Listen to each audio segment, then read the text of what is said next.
Sunday school. If you didn't know, which you probably know, Easter's on its way. Which means that this is the Sunday before Easter. And this entire week leading up to Easter is a really, really important time during our church and during Jesus's life and unfortunately his death. So last week we talked about how Jesus washed his disciples' feet. And that was part of one of the events that are going to happen this week in our stories before Easter. But this week we're actually talking about how Jesus comes to this town called Jerusalem and what he does to get there and how he's greeted by his disciples. So this week's Bible story comes from Luke 19, 29 through 40. And although it's kind of long, I'm going to read the whole thing because it all makes sense when we put it together. And then we'll talk about it at the end, just like always. Okay, so here we go. Reading it out of the Message. After saying these things, Jesus headed straight up to Jerusalem. When he got near Bethphage and Bethany, at the mountain called Olives, he sent off 2 of the disciples with instructions. Go to the village across from you. As you enter, you'll find a colt tethered, one that has never been ridden. Untie it and bring it. If anyone says anything or asks, "What are you doing?" just tell them his master needs him. The 2 left and found it just as he said. As they were untying the colt, its owner said, "What are you doing untying the colt?" And they said, "His master needs him." They brought the colt to Jesus. Then throwing their coats on its back, they helped Jesus get on. As he rode, the people gave him a grand welcome, throwing their coats on the street. Right at the crest where Mount Olives began its descent, the whole crowd of disciples burst into enthusiastic praise over the almighty works they had witnessed. Blessed is he who comes, the King in God's name.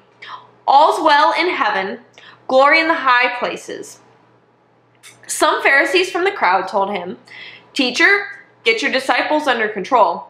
But he said, if they kept quiet, the stones would do it for them, shouting praise. So, there's a few things to unpack in this story. So the first thing that we should talk about here is Jesus was getting near Jerusalem and he's coming through these towns and he tells some of his disciples that he's with and he says, go and get this donkey, or they call it in here a colt, because that's what a young donkey is called. And so he says, go get this colt from the nearest village.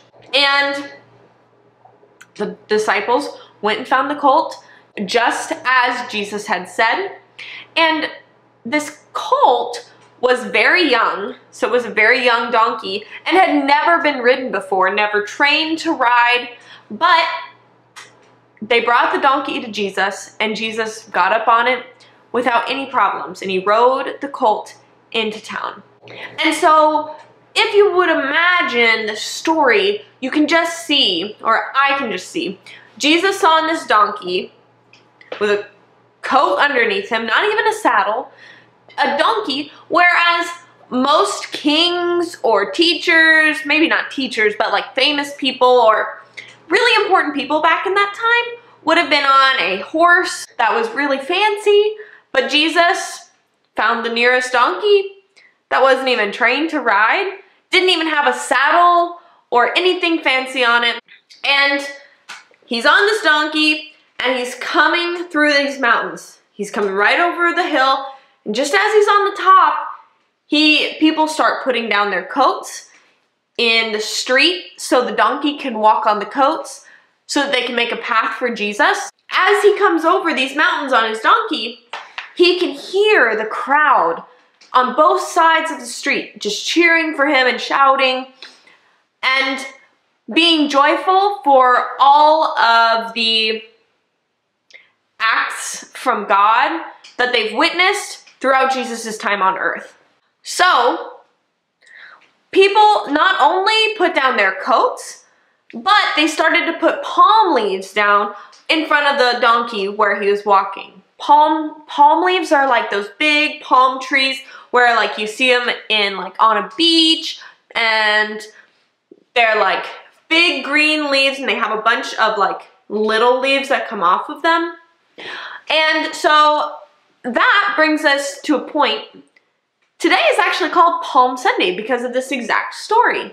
People were putting palm leaves, waving palm leaves, and putting them down on the streets for this donkey and Jesus to walk on as he went through Jerusalem.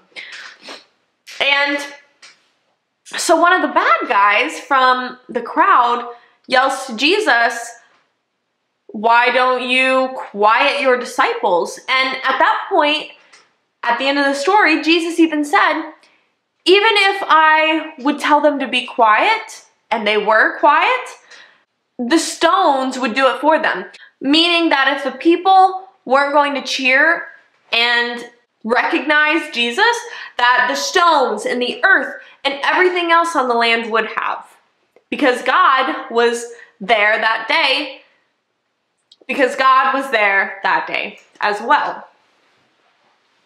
So I think that brings us to a really important point.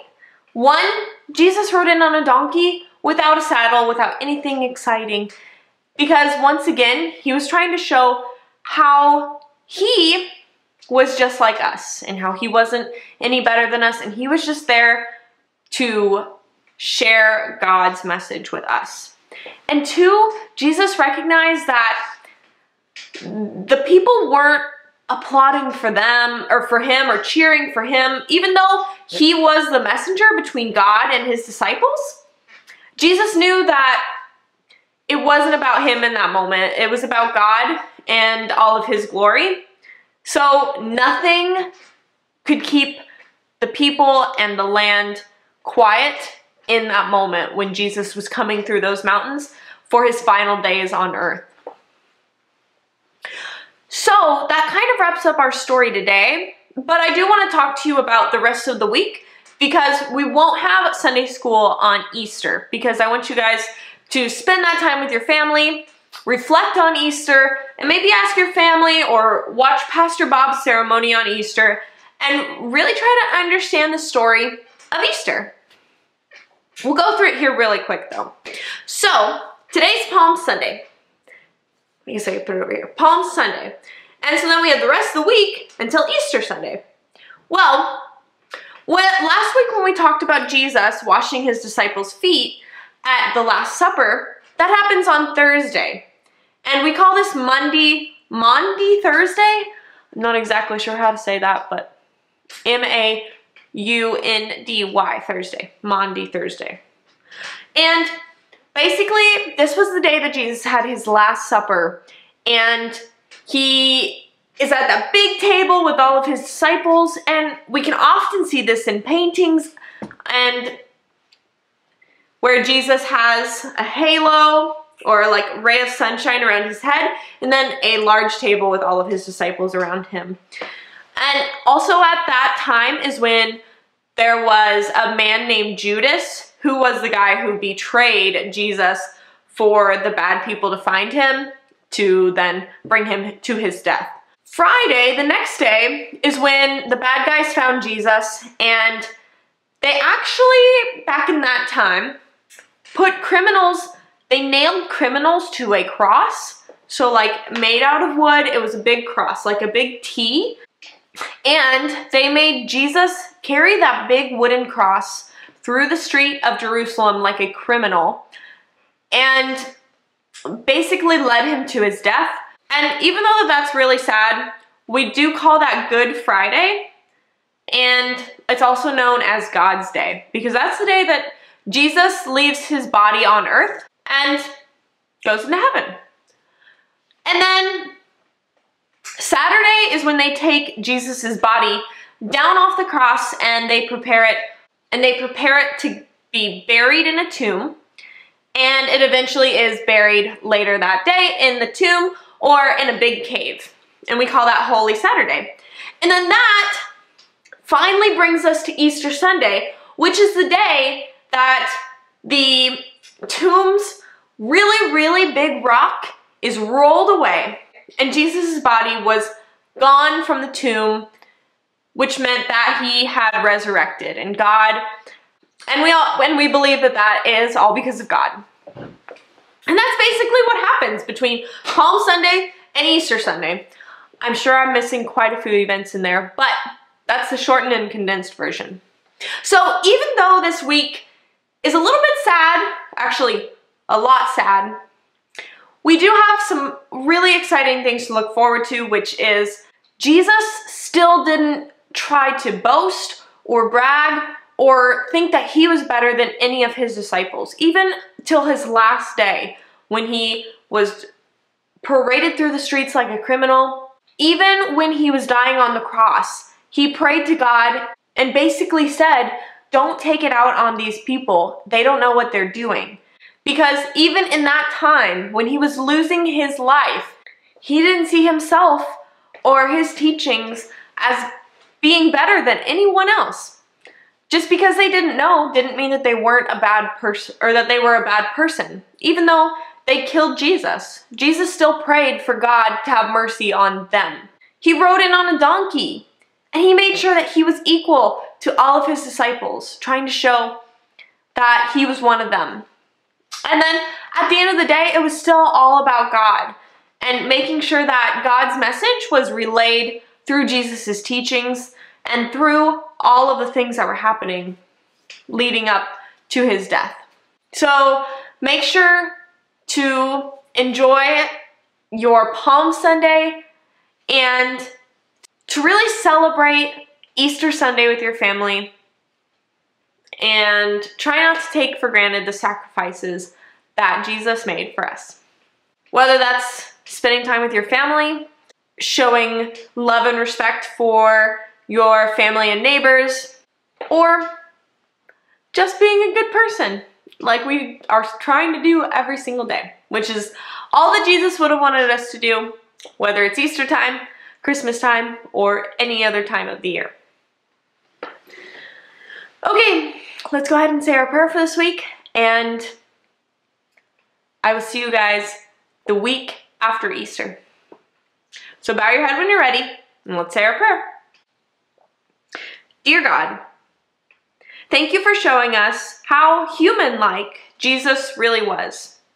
Although we may be selfish at times, help us to recognize the sacrifices Jesus made and the selflessness that Jesus showed even in his final days of his time on earth. We are so grateful to celebrate Easter with our families, and we pray for love and peace in everyone's family on Easter as well. Amen. Okay guys, I'll see you the week after Easter. Have a great Easter. Really remember what this week is about and what Easter is about, and have those conversations with your family, and make sure to watch Pastor Bob's sermon on Easter Sunday. Bye guys!